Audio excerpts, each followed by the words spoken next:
ពុំម៉ែបងប្អូនសាក់ទាយមើលថាទូនេះអឺអតិជនគាត់កំងតម្រូវការថាចង់យកទៅធ្វើអ្វីពុំម៉ែបងប្អូនឥឡូវខ្ញុំប្រាប់តែម្ដងទៅនេះគឺជាប្រភេទទូខ្នាត1ម៉ែត្រ2កម្ពស់2ម៉ែត្រកន្លះដែលអតិជនគាត់កំងទៅធ្វើជាពណ៌សន្តិសុខពុកម៉ែបងប្អូនមើលតែពណ៌ដឹងហើយនេះប្រភេទបាតគឺខ្ញុំក្រាលជាប្រភេទម៉ាតពុកម៉ែបងប្អូនជាប្រភេទម៉ាតហើយមកកាមេរ៉ាមែនមកគៀកតិចមើលអញ្ចឹងគឺខ្ញុំប្រើជាប្រភេទអាលុយកបោតហើយដបូលខាងលើគឺខ្ញុំប្រើជាប្រភេទសាំងកសីគៀបស្នោកម្រាស់5ហ៊ុនគឺវាបានថាវាកាត់បន្ថយកម្ដៅអញ្ចឹងណាពុកម៉ែបងប្អូនហើយពាក់ព័ន្ធអំពីប្រព័ន្ធភ្លើងវិញគឺខ្ញុំតចូលមួយសេតមានព្រីមួយហើយកុងតាក់ភ្លើងមួយហើយភ្លើងនៅខាងលើនេះមួយរួមទៅ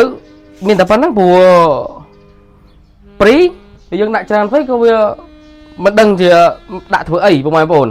យើងដាក់តែមួយបានព្រោះទំហំវាខនាត1ម៉ែត្រ2ហ្នឹង1ម៉ែត្រ2 4ជ្រុងហើយ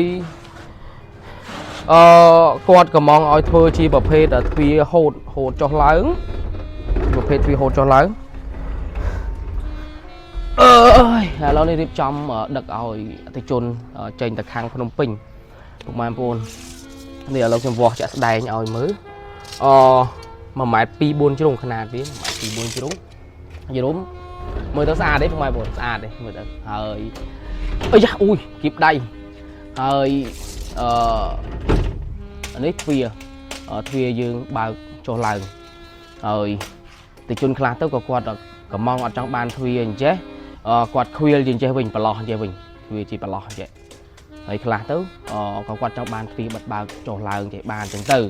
ហើយពាក់ព័ន្ធពីទ្វានេះអតិជនខ្លះទៅគាត់ចង់បានបើកចឹងទៅខ្លះទៅគាត់កន្លែង space គាត់ជាអៀតចឹងទៅគាត់ចង់បានរុញជាស្លាយរុញចុះឡើងវិញកុំឲ្យវាកាន់តែជាអៀត space ចឹងណាព្រោះកន្លែងខ្លះវាជាអៀតចឹងណាពុកម៉ែបងប្អូន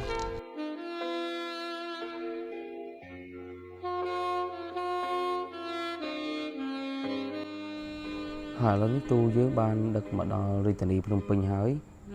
យើងរៀបចំពាក់កញ្ចក់ចូលពីព្រោះយើងពេលដែលយើងដឹកតាមឡានមកយើងអត់អាចដាក់កញ្ចក់ទ្វាររុញនៅជាប់នឹងទូយើងបានទេព្រោះយើងការពារពេលដែលយើងដឹកធ្វើដំណើរតាមដងផ្លូវមកវាអាចនឹងទម្លាក់គឺវាធ្វើឲ្យលោតកង់ចេញពីទូយើងគឺវាធ្លាក់ចេញពីឡានអាចគ្រោះថ្នាក់ដល់អ្នកដទៃពេលដែលធ្វើដំណើរតាមដងផ្លូវជាមួយនឹងយើងហើយបន្ទាប់ពីយើងសេរីកង់ទូយើងរួចរាល់ហើយយើងជួយបិទ logo ខាងក្រុមហ៊ុនហើយជូនព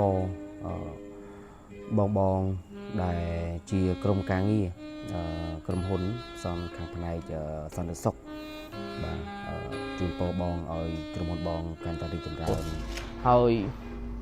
មួយទៀតអរគុណពុកម៉ែបងប្អូនមែនតើដែលតែងតែពេញចិត្តសេវាកម្មរបស់ខ្ញុំបើគ្មានពុកម៉ែបងប្អូនទេក៏ខ្ញុំមិនអាចបន្តអាជីវកម្មរបស់ខ្ញុំមក